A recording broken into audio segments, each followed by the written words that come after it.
Ano nga ba yung pwede mong maging home remedy kapag nag-acid reflux ka? For those na hindi pa po nakakaalam, 3 years na po akong nagsasuffer from having acid reflux and GERD. Disclaimer lamang po, lahat ng sasabihin ko ay nakadepende lamang po sa kung ano yung ginawa ko at sa kung ano man yung na-experience ko from having acid reflux. Medyo na-alarma lang talaga ako dun sa nag-viral na video nung babae na nagkaroon siya ng CKD from having acid reflux, tapos nag-ano siya sa CKD. So, bakit ba siya nagkaroon ng CKD? Nagkaroon kasi ng komplikasyon sa kidney niya dahil dun sa mga iniinom niya na PPI drugs para maiwasan yung pag-acid. So, from someone na nag-take ng PPI drugs for almost 2 months nang tuloy-tuloy, talagang umaga, tanghali, hapon. So, talagang natakot ako. Buti na lang, tinigilan ko kasi nung nagpa-check up ako kay doktor, sinabi rin naman niya sa akin na tigilan ko na yung pag-inom ng mga PPI drugs kasi nakakasama or maaaring maka-apekto yun sa ating kidney. At yun na nga, meron na pala.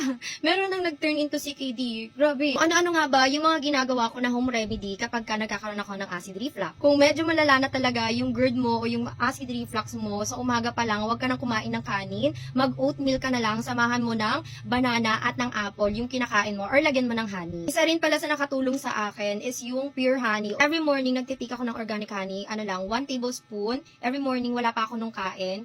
Yun lang muna ang aking tinitik, tapos nag-oatmeal ako. Na-experience ko kasi na umaga pa lang, sobrang lala na ng acid reflux ko. Yung kakain pa lang ako sa morning, kahit kaunti lang yung kinakain ko.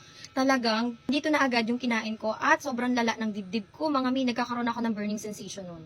Ang sunod na ginawa ko, pinalitan ko yung tubig na iniinom ko. From purified water, nag-alkaline water ako nun. Mga normal drinking water natin, meron lamang ito na pH level 7. Samantalang, yung alkaline water, meron siyang pH level 9 na nakakatulong para ma-neutralize or mabalanse yung mga acid sa katawan natin. Next is, hindi na rin ako makain ng mga maasim na prutas kasi isa talaga yan sa magti-trigger ng acid reflux mo. Instead, pinalitan ko ng mga alkaline fruits, kagaya ng pipino, apple, kumakain rin ako ng mga avocado, basta wag lang yung mga orange, hindi ako makain nun, at hindi rin yung mga grapes.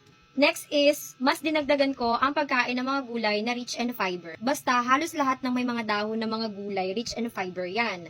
Kagaya na lang ng talbos ng kamote, talbos ng kangkong. Iwasan ko rin ang pag-inom ng mga soft drinks at kape. After mo naman kumain, huwag ka munang uminom ng tubig. Mga 30 minutes pa before ka uminom ng water para talagang nakababa na yung kinain mo sa esophagus natin. After mo pa rin kumain, maglakad-lakad ka para talagang bumaba yung mga kinain mo. So maglakad ka ng mga 15 minutes, ayan. Dahan-dahan lang naman kasi baka maimpatso ka naman kapag naglakad ka na mabilis. At ito talaga yung pinaka-importante na ginagawa ko everyday. Umiinom lang ako ng maligamgam na tubig every morning, every night, at kapag nakaka-experience ako ng acid reflux. Yan talaga ang isa sa number 1 na ginagawa ko. Iwasan mo rin kumain ng mga pritong isda, mga processed foods, basta yung mga piniprito, at iwasan mo rin kumain ng mga red meats, kagaya ng karne ng baka, karne ng kalabaw, o ng karning baboy. Pwede naman yung chicken or yung white meat sa atin. Hanggat maaari, iwasan mo kumain ng mga bawal sa iyo, at iwasan mo na rin uminom ng mga PPI drugs kung meron ka naman ng mga home remedy na pwede mong gawin kapag inatake ka ng acid reflux.